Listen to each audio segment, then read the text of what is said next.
मुस्लिम brotherhood को याद दिलाने पाकिस्तान चला आया। सेम डे कतर पहुंचते हैं और कहते हैं कि सर आपके साथ बहुत बुरा हुआ है, आइए सबको बुलाइए।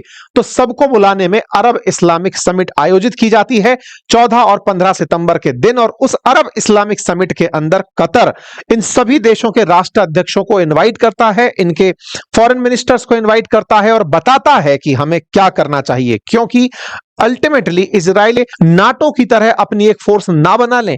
नाटो की फोर्स से तात्पर्य है जैसे नाटो के अंदर आर्टिकल 5 काम करता है, जो कहता है कि अगर नाटो कंट्रीज में किसी के ऊपर भी कोई देश हमला करेगा तो हम सब मिलकर जंग लड़ने जाएंगे। बिल्कुल उसी तर्ज पर दोहा में आए हुए ये अरब इस्लामिक कंट्रीज ने चर्चा की कि अगर हम में से किसी भी देश पर हमला हो तो हम क्यों ना अरब नाटो बना लें, यानी सब की सब देश मिलकर के एक साथ उस दुश्मन से लड़ने चले। इस आइडिया को दोहा के अंदर टेबल किया गया, रखा गया। इसीलिए ईरान ने कहा कि इस्लामिक नाटो होना चाहिए, इजिप्ट ने कहा बिल्कुल होना चाहिए, पाकिस्तान ने कहा जॉइंट फोर्सेस होनी चाहिए। तमाम प्रकार से दुनिया भर के देशों ने अपनी अपनी राय रख दी। आज के सेशन में हम जिक्र करेंगे कि क्या यह स्थिति अगर बनती है तो क्या कतर इजराइल से बदला लेगा उस दिन का जब कतर के ऊपर इजराइल की तरफ से बिना पूर्व सूचना के हमास को निशाना बनाया गया था, जबकि कतर बार बार यही कहता रहा कि हमास में अपनी मर्जी से नहीं, अमेरिका के कहने पर उनको अपने यहां जगह दिया हुआ था। अमेरिका ने अच्छा सिला दिया मेरे प्यार का और बम मरवा दिया हमास के मेरे यार का। तो कुल मिलाकर के इन्होंने अल्टीमेटली ये नुकसान पाया कि दुनिया में जहां ये कतर अपनी इमेज बना रहा था कि मैं बहुत ही अच्छा देश हूं, दुनिया में शांति स्थापित करा सकता हूं, उसके साथ बहुत बड़ा धोखा हो गया। अस्सलाम वालेकुम दोस्तों, मुस्लिम ममालिक अब कतर में इकट्ठा हो रहे हैं और मुस्लिम नेटो बनाने की बात हो रही है। दोस्तों OIC के जितने भी ममालिक हैं, 57 ममालिक है, उनमें 50 ममालिक तो इस बात पर हामी भर चुके हैं। सबसे पहले 20,000 फौजियों की एक रिजर्व फौज बनाई जाएगी। और दोस्तों भारत और इसराइल की ये समझे कि टांगे कांपना शुरू हो गई है। इसराइल में तो दोस्तों इतना डर दिख रहा है कि उसने जल्दी से मार्को रूबियो को बुलाया है और उसने वहां पर वेस्टर्न वॉल के आगे खड़ा करके उसकी तस्वीरें खींची, फिर बताया कि हम एक हैं। फिर दोस्तों ट्वीट की बौछार कर दी और उसमें बताया कि अमेरिका हमारे साथ खड़ा है। अमेरिका भी जब दोस्तों 50 मुल्क अगर इकट्ठे हो जाते हैं मुस्लिम ममालिक, तो अमेरिका भी फिर उनके सामने ज्यादा नहीं खड़ा हो पाएगा, क्योंकि अगर ये चाइना को भी साथ शामिल कर देते हैं, पाकिस्तान लाजमी चाहेगा कि चाइना भी आ जाए, तो दोस्तों टेक्नोलॉजी की भरमार होगी। चाइना नहीं भी आता तो पाकिस्तान के पास टेक्नोलॉजी बहुत ज्यादा है और दोस्तों पाकिस्तान इस नेटो में बहुत बड़े बड़े हथियार लाकर भर देगा। ये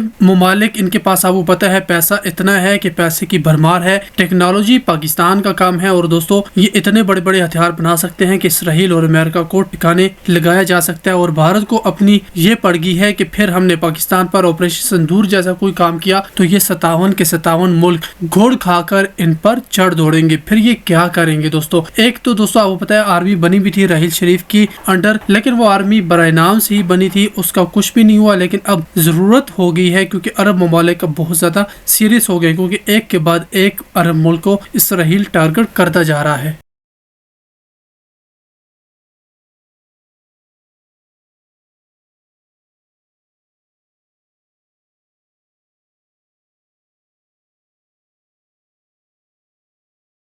इस्लाम को लेकर के आपस में एक दूसरे का साथ देना, इनकी संख्या 57 देशों की संख्या है। ये पूरी की पूरी लिस्ट है जिसमें कि ये 57 कंट्री शामिल है। पाकिस्तान जो है वो अरब लीग ऑफ अरब स्टेट का मेंबर नहीं है, वो OIC का मेंबर है। अब मैं आपको यहां पर थोड़ा सा ये जो OIC के सदस्य राष्ट्र हैं इनसे हटकर पाकिस्तान की थोड़ी सी जानकारी दे देता हूं। इन OIC के 57 देशों में एक पाकिस्तान भी है, ऑर्गेनाइजेशन ऑफ इस्लामिक कोऑपरेशन में। इकलौता वो पाकिस्तान ही देश है जिसके पास न्यूक्लियर वेपन है इन OIC कंट्रीज में, नंबर 1। दूसरा, जो लीग ऑफ अरब स्टेट्स हैं, अगर उन देशों को भी मिला लिया जाए तो 57 उधर से और उधर की तरफ से 22, उनमें से 22 में से कुछ देश इस OIC में भी कॉमन है। किसी भी देश के पास एक्सेप्ट पाकिस्तान न्यूक्लियर बॉम्ब नहीं है, इसलिए पाकिस्तान इन लोगों की नजर में बहुत इज्जत पाता है, नंबर 1। नंबर दूसरा, ये जितने भी देश आपको दिख रहे हैं इनमें सबसे ज्यादा जो बड़ी स्थल सेना है वो इजिप्ट के पास है, जो कि नाटो की टास्क फोर्स के बारे में नाटो फोर्सेस की तरह अरब की फोर्सेस बनाने की बात करते हैं। ऐसा क्या हो गया जिसके चलते 50 की 50 देश तैयार हो गए कि चलो हम चलते हैं कि असल में कतर के साथ क्या दिक्कत है। तो देखिए यहां पर एक चीज दिखाता हूं मैं। यहां पर एक शब्द लिखा है जिसका नाम है ग्रेटर इजराइल। ये कहानी क्या है, इसको इधर देखिए। यहां पर मिनिस्ट्री ऑफ फॉरेन अफेयर्स अपने द्वारा मतलब लिखता है कि demonstrate Israel continued defines of international will and charter of United Nations as made evident by repeated statement from Israeli officials concerning annexation of Palestinian land and their pursuit of Greater Israel। असल में इन्होंने दुनिया वालों को बताया कि इन दिनों Netanyahu ने एक बड़ा ख्वाब देखा है, और वो ख्वाब क्या है, ग्रेटर इजराइल बनाने का। अब आप बनाने की तर्ज पर बहुत सारे देश आकर के एकत्रित हुए दोहा में। असल में नाटो के बारे में मैंने पहले भी बताया है, अमेरिका ने अपने समर्थन में 32 देशों का एक समूह बना रखा है जिसे नाटो कहा जाता है, जिसका उद्देश्य है आर्टिकल 5 के तहत किसी भी देश पर हमला हो उसके लिए बदला लेने जाना। बिल्कुल वैसे ही इन देशों ने कल्पना की कि इजराइल का हमला हम में से किसी के ऊपर भी हो तो क्यों ना हम मिलकर के एक अरब इस्लामिक नाटो फोर्स बना लें जो कि इजराइल के खिलाफ कभी भी एक्शन लेने के लिए तैयार रहे। इस प्रपोजल को रखा गया, आज के दिन रखा गया। बाकायदा जो यहाँ के आमिर हैं दोहा के, कतर के, उन्होंने दुनिया भर के जितने भी राष्ट्राध्यक्ष पहुंचे उन सबका वेलकम किया, मतलब अपने साथ में बिठाया, चर्चा की कि कतर वास्तविकता में किस तरह की स्थिति से गुजर रहा है, और उन सबको ऐसे ही एहसास दिलाया जैसे जेलेंस्की यूरोपियन देशों को एहसास दिलाते हैं कि सर या तो बचा लो नहीं तो फिर युद्ध की तैयारी देख लो।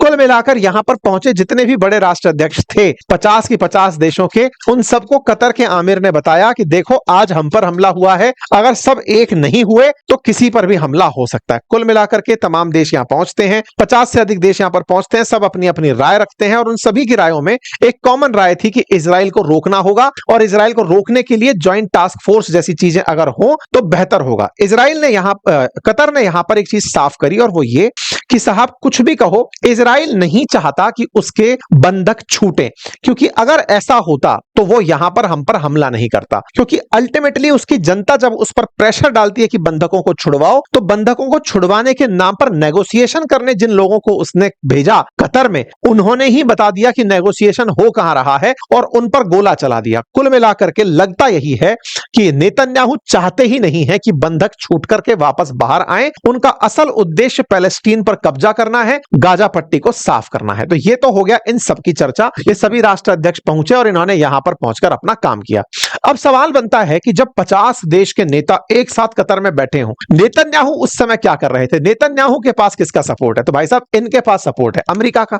अमेरिका का सपोर्ट है, तो अमेरिका ने क्या किया भाई साहब, इन्होंने संदेश भिजवा रखा था कि देखो मेरे खिलाफ वहां लोग इकट्ठे हो रहे हैं, आपको समर्थन जुटाने आना होगा। बोले किसको भेजें? तो भाई साहब उन्होंने मार्को रूबियो को भेजा, अमेरिका वालों ने। बाकायदा मार्को रूबियो जिस समय ये सारे देश मिलकर के दोहा में कतर का साथ दे रहे थे, उधर से अमेरिका के विदेश मंत्री इजराइल की यात्रा पर आए। इजराइल की यात्रा पर आए और बाकायदा इनके साथ में उस वॉल पर गए जहां पर इन्हें, वेस्टर्न वॉल पर गए जहां पर इन्हें इजराइल से सॉलिडरिटी दिखानी थी, हमास के खिलाफ प्रतिबद्धता जाहिर करनी थी। ये वो वॉल है जिसको लेकर के असल में यरूशलेम में बड़ा संघर्ष चलता रहता है।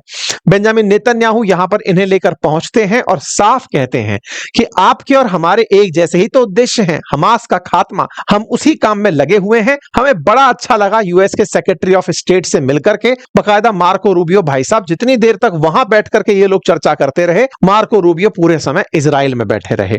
इजराइल में बैठ करके नेतन्याहू ने पूरी दुनिया को यह बता दिया कि अमेरिका हमारे साथ है। बाकायदा उन्होंने पूरे सारे मैसेज लिखे, इसमें लिखा कि it is obvious that Israel has no better ally than America. बिल्कुल वैसा कि वैसा ही America has no better ally than Israel. ना तो तुम्हारे पास हमसे बेहतर कोई मित्र है और ना हमारे पास तुमसे बेहतर कोई मित्र है, हम एक दूसरे के लिए हैं। भाई साहब नेतन्याहू ने पूरी दुनिया को यह बात खूब चिल्ला चिल्ला के बता दी कि दुनिया वालों जान लो, अमेरिका हमारे साथ खड़ा है और इसीलिए यह हम कर रहे हैं। कल तो एक बात और गजब घटी, और उसमें यह था कि नेतन्याहू ने बाकायदा मार्को रूबियो के सामने प्रेस कॉन्फ्रेंस को संबोधित करते हुए कहा कि आपकी जेबों में जितने भी मोबाइल है ना, समझो सबकी जेब में इजराइल है। ऐसा क्यों बोला गया? क्योंकि जो मदरबोर्ड्स हैं या जो चिप्स लगी हैं मोबाइल की, वो सब इजराइल की देन है।